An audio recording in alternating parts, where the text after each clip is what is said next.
Hello guys, good evening. नमो नमः, नमः संस्कृताय। मैं माला मैम आप सभी का हार्दिक स्वागत करती हूँ आपके अपने यूट्यूब चैनल EMS क्लासेस 1 में। आप सभी का हार्दिक स्वागत है दोस्तों। आज की प्रश्नोत्तरी में आज की हमारी प्रश्नोत्तरी होगी श्रीमद् भगवद गीता पे।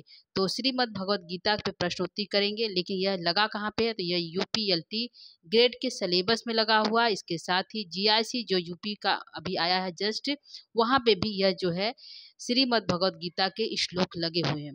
तो इस दृष्टि से यह GIC और LT के दृष्टि से यह जो है प्रश्नोत्तरी इम्पॉर्टेंट हो जाता है। तो आइए हम लोग चलते हैं प्रश्नोत्तरी की तरफ। प्रश्नोत्तरी यहाँ पे सिर्फ प्रश्नों की संख्या 15 है। ठीक है, 15 प्रश्न है।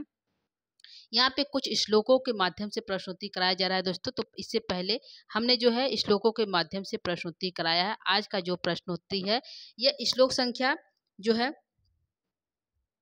श्लोक संख्या जो है यहाँ पे 16 से स्टार्ट है। ठीक है, यहाँ पे जो है श्लोक संख्या 16 ने 6 से स्टार्ट है, यानी कि श्लोक संख्या 6 से यदि देखेंगे तो यहाँ से प्रश्नोत्तरी है। तो आइए हम लोग चलते हैं श्रीमद् भगवद गीता के श्लोक संख्या 16 से प्रश्नोत्तरी स्टार्ट करेंगे। ठीक है, तो यहाँ पे पहला प्रश्न आपके सामने है। प्रश्न है दोस्तों, यदा जयेम यदि वा नो जयेयु इत्यर्थ जययु पदे का विभक्ति वचनमस्ति। यहाँ पे पूछा गया है कि यदा जययु या मैं जीतूंगा या वे जीतेंगे, यह मतलब क्लियर नहीं है। तो यहाँ पे जययु जो पद आया है इससे किसका बोध हो रहा है? ठीक है, श्लोक दिया, श्लोक की पंक्ति है और पहली लाइन की पंक्ति है। तो इससे जययु में पदे का विभक्ति का वचनमस्ति। तो लट लकार मध्यम पुरुष द्विवचन का है क्या?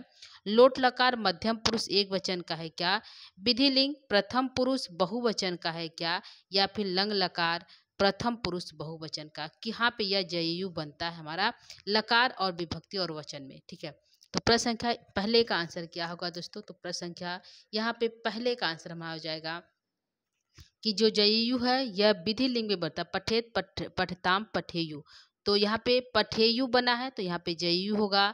तो प्रथम पुरुष विधि लिंग जो है विधि लिंग लकार प्रथम पुरुष बहुवचन में बनता है जययु। तो हमारा आंसर यहाँ पे जो है पहले का सी आंसर सही हो जाता है। ठीक है, पहले का सी आंसर सही है। इस पंक्ति को बोला किसने है दोस्तों? तो यह भी इम्पोर्टेंट हो जाता है।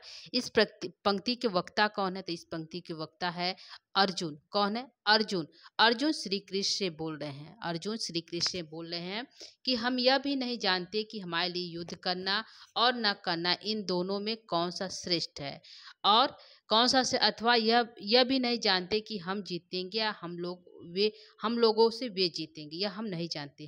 हम लोगों से हम जीतेंगे या वे लोग जीतेंगे, यह हम नहीं जानते हैं। यह अर्जुन का कथन है। ठीक है, क्योंकि उनके सामने जो खड़े हैं उनके भाई हैं, धृतराष्ट्र के पुत्र हैं। तो ये अर्जुन का कथन है। तो यहाँ पे जययु पद पूछा तो इससे हमारा जो है सी आंसर सही होता है। यदि पंक्ति उठाकर पूछता किसका कथन है, किसके द्वारा कहा गया, तो यह कहा गया अर्जुन के द्वारा। ठीक है, और किससे कर रहे हैं? तो श्री कृष्ण से कर रहे हैं। तो प्रश्न संख्या पहले का सी आंसर सही हो जाता है। आगे बढ़ेंगे प्रश्न संख्या 2 की तरफ। प्रश्न संख्या 2 यहाँ पे श्रेय यत श्रेय श्यानिन निश्चितम ब्रूहिम तन्मे इत्यर्थ ब्रूहि पदे का विभक्ति लकार वचनमस्ति। यहाँ पे भी एक पंक्ति उठाकर दिया गया और पूछा कि ब्रूहिम पद में कौन सी विभक्ति, कौन सा लकार और कौन सा वचन है। ठीक है, तो यहाँ पे भी जो है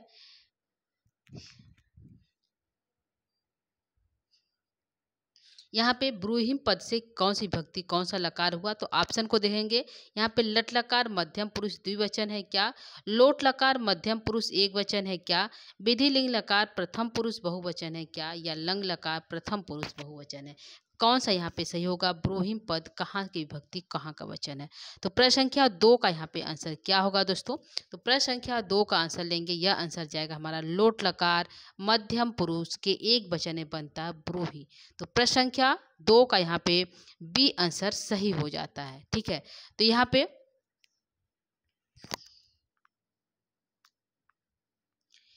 पे जो है अर्जुन जो है यहाँ पे कहेंगे कि मैं आपसे बोलता हूँ, मैं आपके शरण में आया हूँ, मैं आपका शिष्य हूँ, आप मुझे साधिए, मुझे बताइए कि मैं क्या करूँ। तो यह जो है कथन जो है ब्रूहिम तन में यह जो अर्जुन के द्वारा बोला गया है। तो प्रश्न संख्या पूछा है ब्रूहिम में कौन सी विभक्ति कौन सा लकार, तो आंसर हमारा आया लोट लकार मध्यम पुरुष एक वचन बनता ब्रूहि। तो प्रश्न संख्या 2 का यहाँ पे बी आंसर सही हो जाता है। आगे बढ़ेंगे प्रश्न संख्या 3 की तरफ। प्रश्न संख्या 3 यहाँ पे शिष्यस्ते अहम साधिम माम त्वाम प्रपन्नम इत्यर्थ साधिम पदे का विभक्ति लकारम वचनम अस्ति। तो यहाँ पे लकार और वचन पूछा। इससे पहले आप इसको बता सकते हैं कि यह जो है शिष्यस्ते अहम साधि माम त्वाम प्रपन्नम, यहाँ पे जो है शिष्यस्ते में जो है शिष्यस्ते मैं आपका शिष्य हूँ, ते से किसका बोध हो गया, अहम से किसका बोध हुआ, मुझे साधिए मुझे बताइए मुझे ले, माम त्वाम मैं से माम से किसका बोध हुआ, त्वाम से किसका बोध हुआ, आप इसको बता सकते हैं। यहाँ पे हम आंसर पहले लेंगे साधिम पद में कौन सी विभक्ति कौन सा वचन है। तो ऑप्शन है लट लकार मध्यम पुरुष द्विवचन, लोट लकार मध्यम पुरुष एक वचन, विधि लिंग लकार प्रथम पुरुष बहुवचन, लंग लकार प्रथम पुरुष बहुवचन। तो आंसर हमारा जाएगा साधिम पद से यहाँ पे लोट लकार प्रथम मध्यम पुरुष एक वचन का बोध हुआ। तो प्रश्न संख्या 3 का यहाँ पे बी आंसर सही होता है। इससे पहले इस पंक्ति में 3-4 प्रश्न बनते हैं, उसको हम देख लेते हैं। यहाँ पे जो है यह पंक्ति किसके द्वारा बोला गया है, तो यह पंक्ति बोली गई है, यह लाइन बोली गई है अर्जुन के द्वारा। किसके द्वारा, अर्जुन के द्वारा बोला गया। अर्जुन भगवान श्री कृष्ण बोलते हैं शिष्य अस्ते मैं आपका शिष्य हूँ, ते मतलब आपका, अहम मैं, ते मतलब आप अहम मतलब मुझे साधिए मुझे बताइए, माम त्वाम मैं अर्जुन, त्वाम भगवान श्री कृष्ण, त्वाम आपके जो है शरण में आया हूँ, मुझे क्या करिए आप साधिए मुझे बताइए कि मैं क्या करूँ, मैं युद्ध करूँ कि ना करूँ। तो यहाँ पे जो है यह कथन किसका, तो यह कथन अर्जुन का है। तो आंसर ये की होगा। यहाँ पे ते पद से किसका बोध हुआ, तो ते पद से जो है यहाँ पे श्री कृष्ण का बोध हुआ, भगवान श्री कृष्ण का बोध हो गया यहाँ पे। और जो है अहम पद से अर्जुन का बोध हो गया। अहम पद से किसका बोध हुआ दोस्तों, तो अर्जुन का बोध हुआ। इसको भी देख लीजिए क्योंकि पूछ सकता है। और माम पद से यहाँ पे अर्जुन का बोध हो गया, माम मतलब मुझे, तो अर्जुन का बोध हुआ। और त्वाम मतलब त्वाम से जो है श्री कृष्ण जी का बोध हुआ। तो यह 4 प्रश्न यहाँ से उठाकर पूछ सकता है, तो इसको भी ध्यान दीजिएगा। पंक्ति जो है अर्जुन के द्वारा बोला गया, श्री कृष्ण भगवान से बोलते हैं। तो प्रश्न संख्या 3 का आंसर यहाँ पे बी सही होता है। ठीक है, तो आगे हम बढ़ेंगे प्रश्न संख्या 4 की तरफ। प्रश्न संख्या 4 यहाँ पे है तमुवाच ऋषिकेश प्रसन्नम इव भारत इत्यर्थ भारत शब्द कश बोधम अस्ति। इस भारत शब्द से किसका बोध हो रहा है। यहाँ पे पहले यह जो है भारत शब्द से किसका बोध हुआ, तो यहाँ पे जो है तमो उवाच, इसके बाद जो है ऋषिकेश, जो है ऋषिकेश मतलब भगवान श्री कृष्ण प्रसन्न इव भारत प्रसन्नचित होकर हे भारत बोले। ठीक है, तो यह कथन किसका, यह किसके द्वारा कहा गया, पंक्ति किसकी है, यह भी आपसे पूछ सकता है पंक्ति किसकी है। तो यह पंक्ति है किसकी है दोस्तों, तो यह पंक्ति है जो है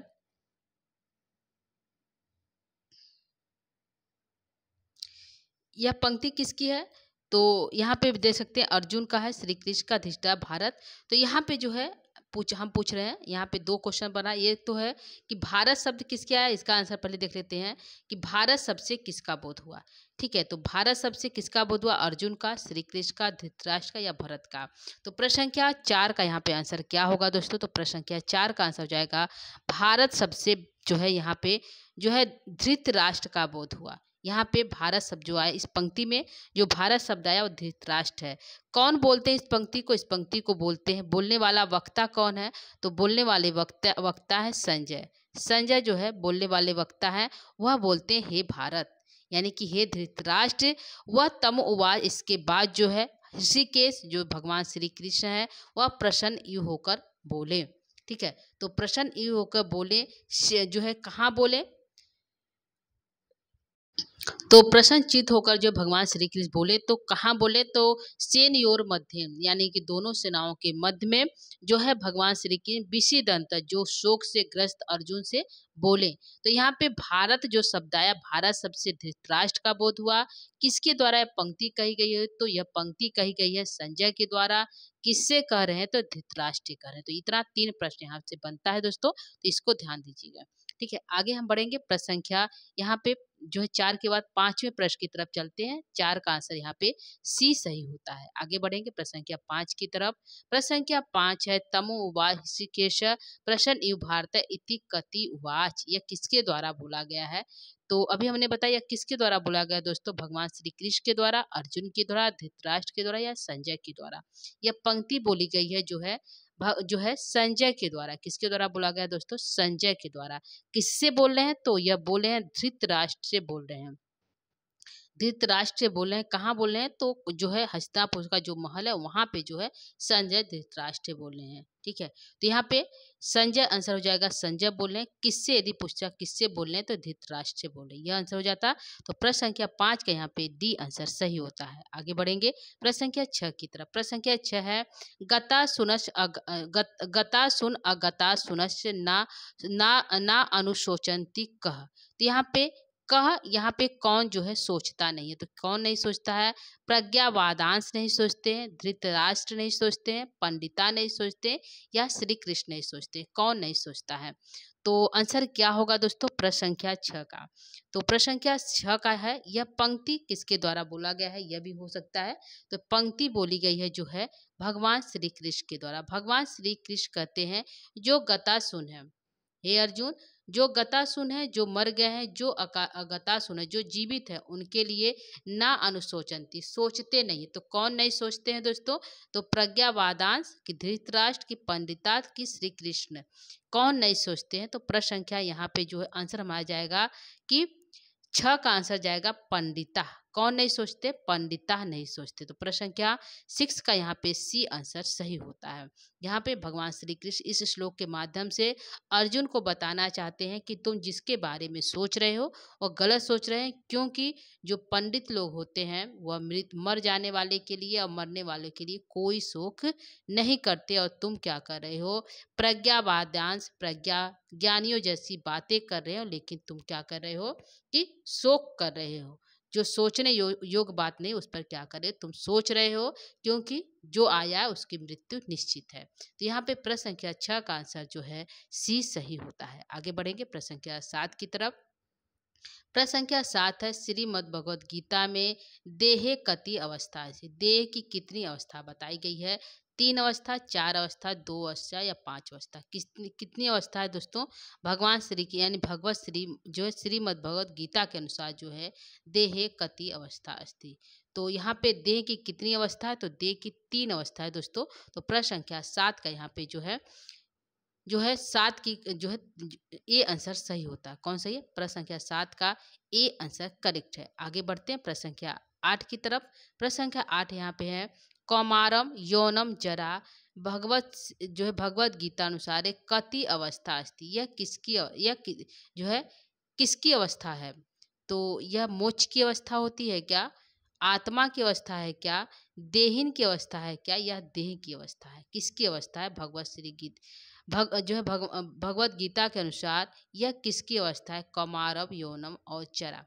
तो भगवान श्री कृष्ण ने कहा कि यह जो है देह और देहनी 2 होता है दोस्तों। देहनी से जो है आत्मा का बोध होता है। किसका होता है? आत्मा का बोध होता है। और देह से जो है मनुष्य के शरीर का बोध होता है। तो यहाँ पे भगवान श्री कृष्ण कहते यह जो देह है यह जो है बदलता रहता है, परिवर्तित होता रहता है। पहले कुमारावस्था में, फिर यौन अवस्था में, फिर जरा अवस्था में। तो यहाँ पे भगवत गीता के अनुसार जो है देह की अवस्था बताई गई। किसकी अवस्था बताई गई है? मनुष्यों की देह की अवस्था बताई गई है। तो यहाँ पे प्रश्न संख्या 8 का जो है डी सही हो जाता है। आगे बढ़ेंगे प्रश्न संख्या 9 की तरफ। प्रश्न संख्या 9 यहाँ पे है मात्रा स्पर्शा खाली स्थान है दोस्तों। शीतोष्ण दुख सुख दुखदा रिक्त स्थान पूरयत। यहाँ पे खाली स्थान पे क्या भरा जाएगा? भारतः भरा जाएगा, कौन्तेय भरा जाएगा, देहिनो भरा जाएगा या मुहति भरा जाएगा? क्या भरा जाएगा? मात्रा स्पर्शास्तु शीतोष्ण सुख दुखदाह रिक्त स्थान पूरयत। तो प्रश्न संख्या 9 का आंसर यहाँ पे क्या सही हो जाता है दोस्तों? तो प्रश्न संख्या 9 का आंसर लेंगे। प्रश्न संख्या 9 का आंसर यहाँ पे जाएगा। यहाँ पे भगवान श्री कृष्ण कहते हैं कि मात्रा स्पर्शा जिस मोह माया शरीर रूपी मोह माया में जो फंसे हुए हो, हे कौन्तेय वह किसके समान है? वह ठंडी और गर्मी के समान है। और किसके समान है? सुख दुखदा, दुख सुख और दुख के समान है। तो यहाँ पे कौन्ते का बो, यहाँ पे क्या भरा जाएगा? कौन्ते भरा जाएगा। माता स्पर्शाः कौन्तेय, हे कौन्ते, इस जो इंद्रिय रूपी विषय भोग में जो तुम पड़े हुए हो कि यह मर जाएंगे, तो यह जो है किसके समान है? तो शीतोष्ण, शीत और गर्मी के समान, और दुख और सुख के समान होगा। तो यह होगा, यह किसके द्वारा कहा गया? तो यह कहा गया भगवान श्री कृष्ण के द्वारा। तो प्रश्न संख्या जो यहाँ पे 9 का यहाँ पे बी आंसर सही हो जाता है। ठीक है, आगे बढ़ते हैं प्रश्न संख्या 10 की तरफ। प्रश्न संख्या 10 है, यम ही न व्यथन्ते व्यथन्ति एते पुरुषम पुरुषर्भ इत्यर्थ पुरुषर्भ शब्दस्य कस्य बोधम स्यात्। यहाँ पे कहा गया है कि यहाँ पे पुरुष सर्भ जो शब्द है, इससे किसका बोध हो रहा है? तो यहाँ पे भगवान श्री कृष्ण कहते हैं कि यम न व्यथित, जिसके बारे में तुम व्यथित कर रहे हो, चिंता कर रहे हो, हे पुरुषर, हे पुरुषों में श्रेष्ठ पुरुषर्भ। तो यहाँ पे किसका बोध होगा दोस्तों? तो भगवान श्री कृष्ण का बोध होगा, अर्जुन का होगा, धृतराष्ट्र का होगा, या फिर संजय का होगा। तो यहाँ पे प्रश्न संख्या 10 का आंसर जाएगा पुरुषर्भ जो शब्द आया है, इससे जो है अर्जुन का बोध हो रहा है। किसका बोध हो रहा है? अर्जुन का बोध हो रहा है।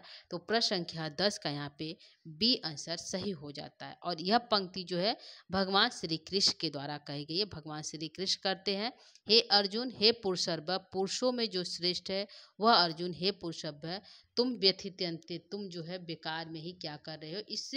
इस इंद्रिय रूपी विषय शोक में क्या कर रहे हो?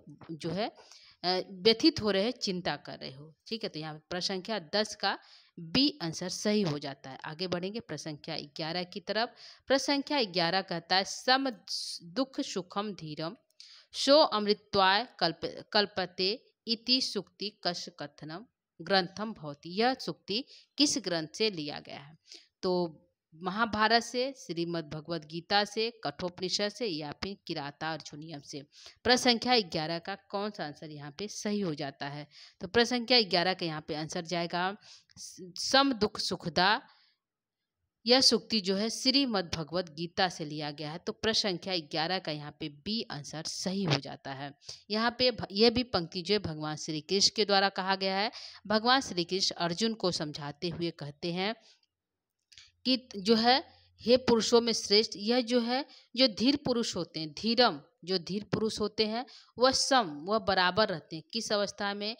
दुख की अवस्था में और सुख की अवस्था में। जो धीर पुरुष होते हैं वह दुख और सुख की अवस्था में समान रहते हैं। और ऐसे पुरुषों को क्या? सो अमृत्या कल्पते, ऐसे पुरुष की जो है मोक्ष की प्राप्ति हो जाती है, उनको अमृत की प्राप्ति हो जाती है। तो प्रश्न संख्या 11 का यहाँ पे बी सही होता है। लेकिन कथन किसके द्वारा है? तो एक कथन कहा गया है भगवान श्री कृष्ण के द्वारा, यह कहा गया है। ध्यान रखिएगा, कथन जो है भगवान श्री कृष्ण के है। तो आंसर जाता है 11 का बी आंसर सही हो जाता है। आगे बढ़ते हैं प्रश्न संख्या 12 की तरफ। प्रश्न संख्या 12 है, ना सतो विद्यते कह। तो यहाँ पे क्या भरा जाएगा? ना सतो विद्यते का इंपॉर्टेंट क्वेश्चन है दोस्तों, इसको ध्यान रखिएगा। भावो, अब ना भावो, सतम या उभयो। तो यहाँ पे क्या भरा जाएगा? ना सतो विद्यते कह। जो है असत का क्या नहीं होता है?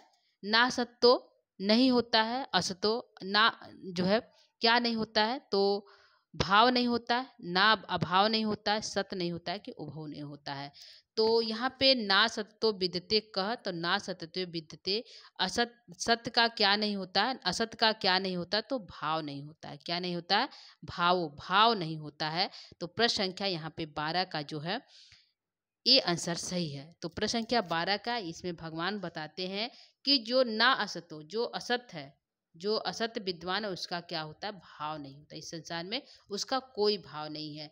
और जो है ना अभाव, जिसका जो है जो सत्य है उसका अभाव नहीं होता, यानी कि वो हमेशा प्राप्त होता है। तो प्रश्न संख्या 12 का यहाँ पे ये आंसर सही होता है। आगे बढ़ेंगे प्रश्न संख्या 13 का। प्रश्न संख्या 13 यहाँ पे है, ना भावो विद्यते का। अभाव विद्यते, अभाव हमेशा प्राप्त होता है किसका? तो भावों का, न भावों का, सत का, ना सतों का। क्या भरा जाएगा? किसका अभाव हमेशा प्राप्त होता है दोस्तों? तो हमेशा अभाव किसका होता है? तो ना भाव, जिसका अभाव नहीं होता है। ना भाव, इसका अभाव नहीं होता है दोस्तों। तो आंसर हमारा जाएगा सत्य, जो सत्य है, जो आत्मा वह सत्य है, उसका कभी भी ना भाव अभाव नहीं होता है। ठीक है, तो प्रश्न संख्या 13 का यहाँ पे जो है सी आंसर सही होता है। सत्य का अभाव नहीं होता है और असत का क्या हो जाता है, असत का भाव नहीं होता है। ठीक है, तो प्रश्न संख्या यहाँ पे 13 का यहाँ पे जो है सी आंसर सही होता है। आगे बढ़ेंगे प्रश्न संख्या 14 की तरफ। प्रश्न संख्या 14 यहाँ पे है, ना सत्तो विदिते भावो ना भावो विदिते सत इति सुक्ति कस्य ग्रंथम भवति। यहाँ पे पूरी सुक्ति है, तो यह तो है कहाँ से लिया गया है, तो महाभारत से, श्रीमद् भगवत गीता से, कठोपनिषद से या फिर किरातार्जुनीय से। तो प्रश्न संख्या 14 का यहाँ पे आंसर जाता है दोस्तों, ना सत्तो विदते भावो ना भावो विदते सत। यह जो है सुक्ति, यह पंक्ति श्रीमद् भगवत गीता से उद्घृत है। तो प्रश्न संख्या 14 का यहाँ पे बी आंसर सही है। दूसरा प्रश्न यह होगा, यह कथन किसके द्वारा कहा गया है, कथन कहा गया है भगवान श्री कृष्ण के द्वारा कहा गया है। ठीक है, श्री कृष्ण के द्वारा यह कथन कहा गया। किससे कहा गया है, तो अर्जुन से कहा गया। कहाँ कहा गया, कुरुक्षेत्र में कहा गया है। ठीक है, किसके बीच कहा गया, दोनों सेनाओं के मध्य कहा गया है। ठीक है, तो यह प्रश्न जो है 14 का यहाँ पे जो है बी आंसर सही होता है। आगे बढ़ेंगे प्रश्न संख्या 15 की तरफ। यह आज का अंतिम प्रश्न है दोस्तों, प्रश्न संख्या 15 है, ना सत्तो विदते भावो ना भावो विदते सत इति कस्य ग्रंथम अस्ति। यह किस कस्य कथनम अस्ति, यह किसका कथन है, तो किसके द्वारा कहा गया, भगवान श्री कृष्ण के द्वारा कहा गया, अर्जुन के द्वारा, धृतराष्ट्र के द्वारा या संजय के द्वारा। तो यह कथन कहा गया, यह कथन कहा गया है भगवान श्री कृष्ण के द्वारा। आंसर हमारे यहाँ पे जाएगा ए। तो 15 प्रश्न का यहाँ पे ए आंसर सही होता है दोस्तों। तो यह रहा आज का हमारा प्रश्नोत्तरी। कुल हम जो है यहाँ पे श्लोक संख्या जो है 16 तक, यानी 6 से 16 तक के श्लोकों से प्रश्नोत्तरी लेकर 6 से 16 तक, यानी कुल जो है 10 श्लोकों से प्रश्नोत्तरी लेकर यहाँ पे उपस्थित हुए थे दोस्तों। उम्मीद करती हूँ कि आपको जो है यह प्रश्नोत्तरी अच्छा लगा होगा। तो आज के लिए इतना ही रहेगा दोस्तों। यह जो है परीक्षा की दृष्टि से इम्पॉर्टेंट है, क्योंकि यहाँ पे जो है एलटी और जो है जीआईसी के लिए यह प्रश्न इम्पॉर्टेंट, क्योंकि यहाँ के सिलेबस में लगा हुआ है। ठीक है, तो आज के क्लास को यहीं पे हम विराम करेंगे। आगे जो है हमारे श्लोक संख्या 17 यानी 17-18 यहाँ से जो है इसको जो है यहाँ से जो है प्रश्नोत्तरी लेकर उपस्थित होंगे। तब तक के लिए दोस्तों नमो नमः, नमः संस्कृताय, धन्यवाद। और इसके साथ ही यदि आपको प्रश्नोत्तरी अच्छा लगे तो अपने दोस्तों तक इसको जरूर शेयर करिएगा। तो आज के लिए इतना ही, धन्यवाद, थैंक यू, नमो नमः।